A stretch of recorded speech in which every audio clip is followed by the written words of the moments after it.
Beautiful fish.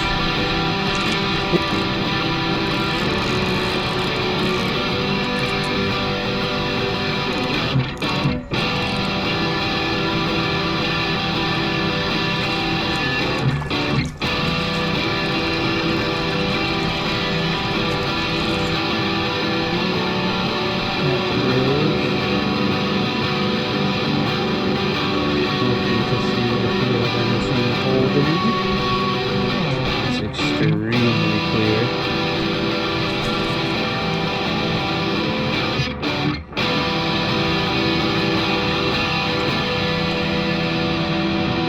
A little bit tangled up.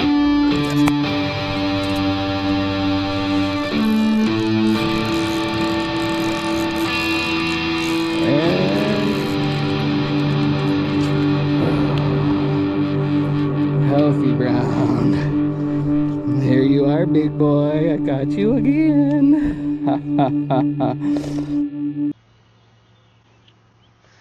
Well, fam. We are back. Today I want to talk about, excuse the high vis, it's part of the job. I have to do some meter reads and I don't want to get hit by cars. But ironically, we're talking about PE. All right, we're good. I want to talk about PE braid. Why it's important to know your brands and your choice and what can affect those choices. Right now I have 0.6 go, which is diameter specific, not pound specific. So you can find pound test that fluctuates with the same go rating. It just depends on the fibers that are being used and the whether you're doing 4 carrier, 8 carrier strands. And then I recently switched to 1.0 go on the bass rod. Now the reason I went with 1.0, and this may be a deciding factor for you, is I noticed I was getting into a lot more vegetation this year at the lakes and ponds.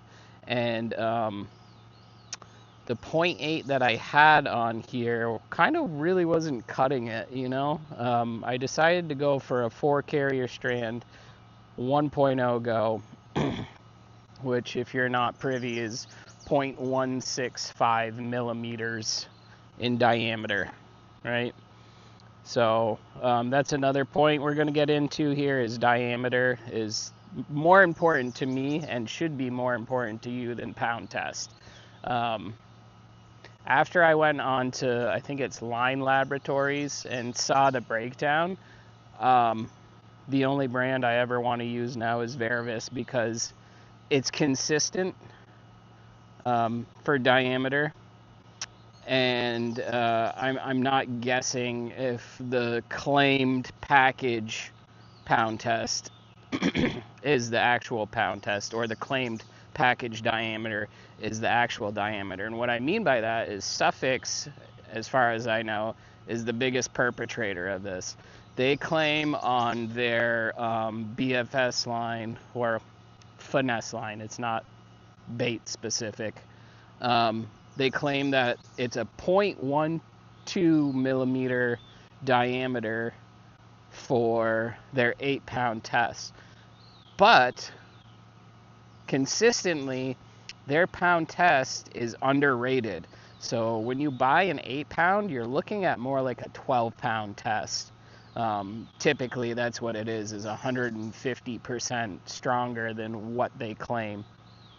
And with that, the diameter goes up. Now, I had 0.6 go, and I had the 8-pound Revolve finesse line from Suffix, and 0.6 go, as we went over, is 0.125 millimeters, and the Revolve claims to be 0.12 millimeters. So that means that it should have been thinner, but it was glaringly obvious side to side that Suffix was actually thicker.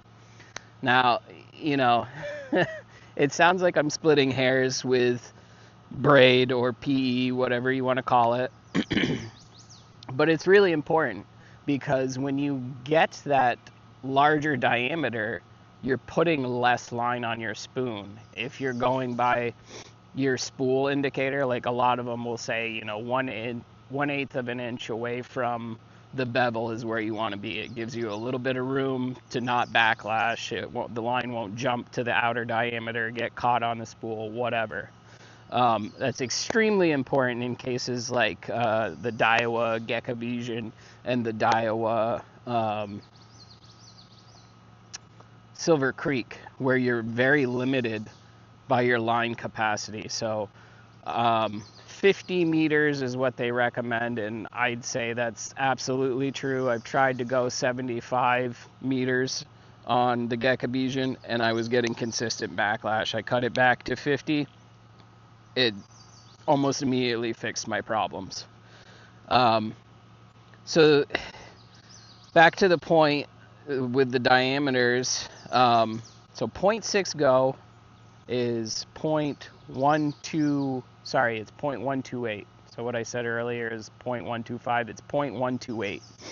And then 0.8 go, or the Japanese rating of PE that is diameter specific, is 0.148 millimeters. So those 200ths of a millimeter doesn't sound like a lot, but I've done the math and I checked on the internet. When you go 50 meters of 0.6 go is equal to about 37.4 meters of 0.8 go. Okay, so you lost 13 meters of spool line, thereabouts, right? 50 to 37, it's about 13 meters. That's a substantial loss in line capacity because you went up such a small amount in diameter. So that's really something you need to pay attention to, and that's why I go to Varivis, because I know exactly what I'm getting. It's consistent, it's accurate, and I don't have issues with my line. Whereas if you're brand switching constantly, there's inconsistencies. The pound test rating isn't really the way to go, unfortunately. Oh, we have an ant crawling all over the GoPro. A little cameo from insects. Get out of here. So that being said, typically I use 0.8 on my trout. I find that it's a little bit stronger. 0.6 will do it, but I feel just more confident. It has a better feel when thumbing. I got a little bit more to grab with the 0.8. So I only have 0.6 on here because I'm trying to use it up.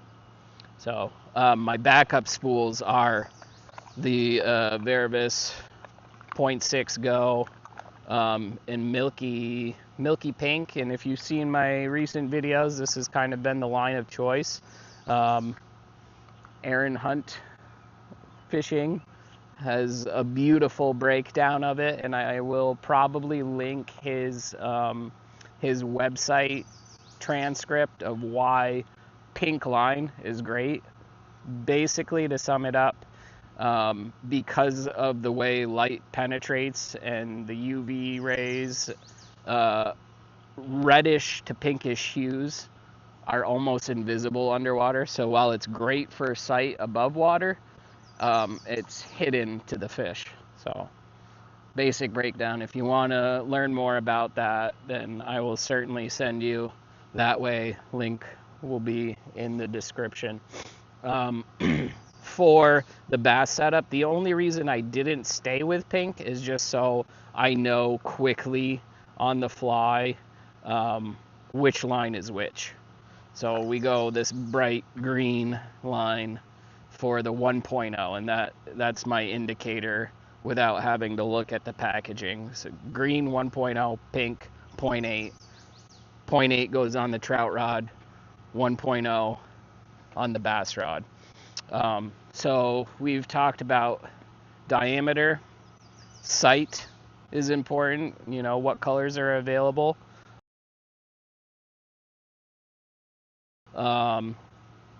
Also, where you're going to be fishing, right? The more vegetation you have, like I said, that's why I went to 1.0, you get a coarser braid so it can cut through that vegetation. That's important, right? You want to be able to get through the weeds and not get snagged and lose your $20 Pop X in the lily pads or whatever expensive lure or inexpensive lure that you're losing. It's just not a fun time losing lures. So yeah, that's one of the other things that should be a determining factor to you is where you're fishing. What you're fishing for. Typically, bass, you'll want thicker line because they typically require bigger lures. It's all BFS, right? But within BFS, you know, you're casting all the way from trout magnets at like sub 1 gram or around 1 gram, all the way up to maybe you have a jig with a trailer total weight of around 7.5 grams, quarter ounce. So, you know, that will play an effect. If you go too thick of a line with too light of a lure, the physics aren't there. So you need line to match your lure. If you're throwing extremely light stuff, it only makes sense to throw light line with those extremely light lures. The science behind that is your lure is pulling the line out. So the thicker the line you have, the more resistance you're effectively cutting off your casting distance if you use too thick of a line for your lure. So that's another point. So we've gone over, you know, sight, color options. We've gone over diameter and how accurate the measurements of your line of choice is. We've gone over how the line affects your lure. Where you're fishing will indicate what kind of line you're using. Again, you know, you want that thicker 4-carrier braid for vegetation. You want to be able to almost saw through those stems. If you use an 8-carrier, it's typically smoother, so you're not going to get that kind of cutting action. And that also plays into thumb feel, right? So that's another thing, is the feel of the braid on the spool. Are you more comfortable sacrificing thumb feel for an 8-carrier just to get distance? Because it's claimed that 8-carrier gives you more distance. It's smoother. There's less friction in the line when it goes out. So those are all things you should pay attention to. I just happened to stock up on Verivis because they have some sale items. So this milky pink, regardless of what size you buy, is only $10 a spool for 100 meters. Typically, most of the Verivis stuff, you're talking like 20. Okay, that's just the way it is. And that's, you know, Braid's not the cheapest line. But I ended up buying 2 1.0 Go green spools and 2 8.0 pink spools, and shipped to my house in 3 days. It was $40. So that's not bad. That breaks down to like $10. These are actually $12. They're slightly more, the flash green color. But because they had the 4th of July sale, I ended up saving like, I don't know, like $14 total, because shipping was $9 or something like that. It was $14 off. So I basically got a free spool. And yeah, I paid normally what I would pay for 2 spools. I got 4 and shipped to my house. You know, that was everything all included, which is great. So sorry if you missed out on that 4th of July sale. It was only this past weekend, but you know, I haven't checked back. Maybe they extended it. Maybe you can find a deal. The milky pink is great. It's actually highly visible. You wouldn't think that this like kind of whitish pink is very visible, but it does. It stands out because there's nothing really. If you're fishing, you're looking at blue, greens, and browns, basically. The water, vegetation, and shoreline. and this pink stands out, so it's a good choice. Plus, with the whole science of light, yada yada. Um, what else is there to say? Really, we talked about the carriers. We talked about, um, what's important, what should be important to you, diameter, how much line you're putting on that spool, how the line feels. Um, I just wanted to help people because it's been kind of a long journey for me. When I started off with I started off with the Kestrel is what got me into BFS. And, it was overbraked. I kind of knew that I was having casting issues. It seemed like I wasn't getting the distance I could get with thicker line on my traditional bait casters, so I knew something was up. And then I got into Daiwa, the Silver Creek, and the Gekabesian around the same time. I think I picked up the Gekabesian first, and the Silver Creek came a few months later. And those were great, but when I got into that Daiwa, kind of ecosystem, I realized that diameter was super important because I went out and I bought that Revolve, and I had bought only one spool of Verivis. I wanted to try it out. It was good.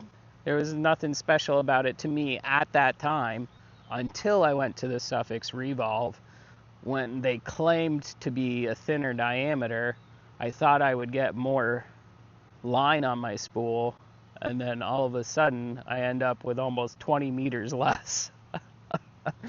So you can imagine my surprise when I'm casting down to the spool on these tiny creeks and streams. I'm like, what the hell's going on here?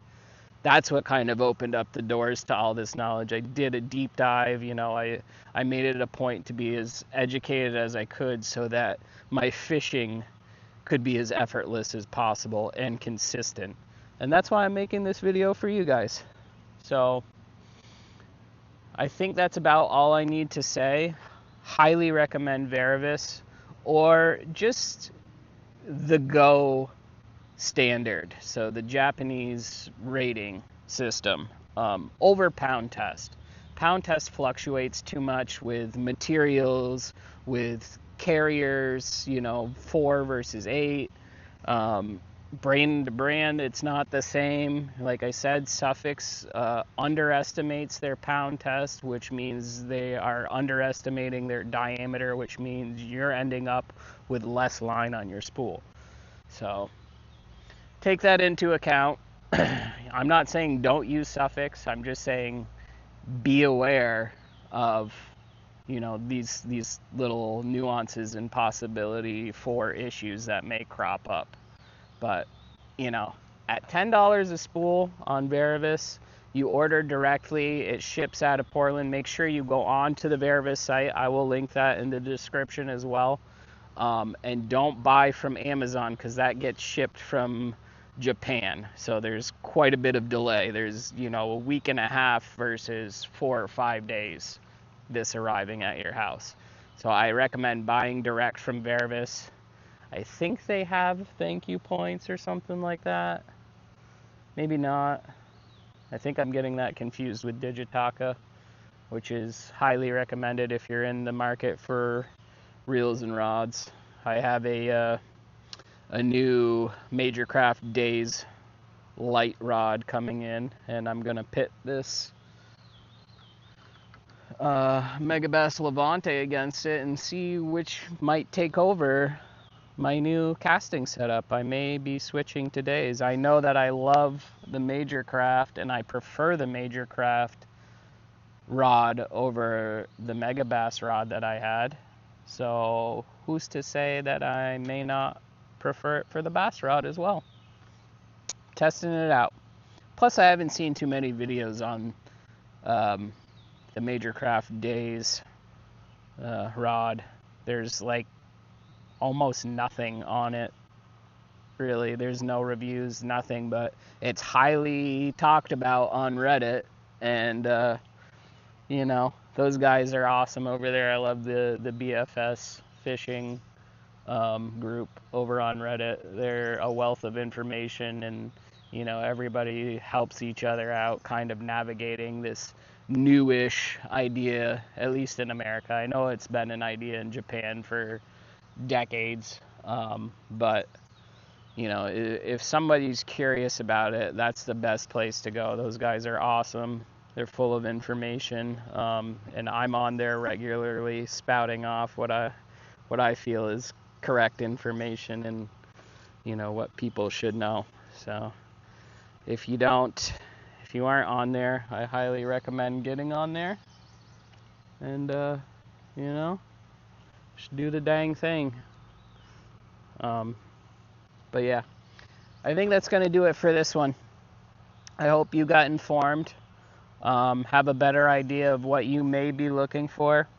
Again, pay attention to that go rating. There are other brands, but Verivis is widely touted as the best. RAR Fishing uses it. Well, yeah, I think he went with Sunline recently. I don't know if he switched. He just testing stuff out. I know he was a Verivis guy for a long time. And then Hobie Wan, he's a wealth of information. He's one of the YouTubers I try to emulate over here. I put my style on it. I don't straight up copy him, but he's definitely been helpful when I first got into this. That's the dude that I checked out quite often. He's very informative. Yeah, Verivis or bust. All right, we're done here. Until the next one, toss the tiny stuff, catch the big stuff. A-Dubs out.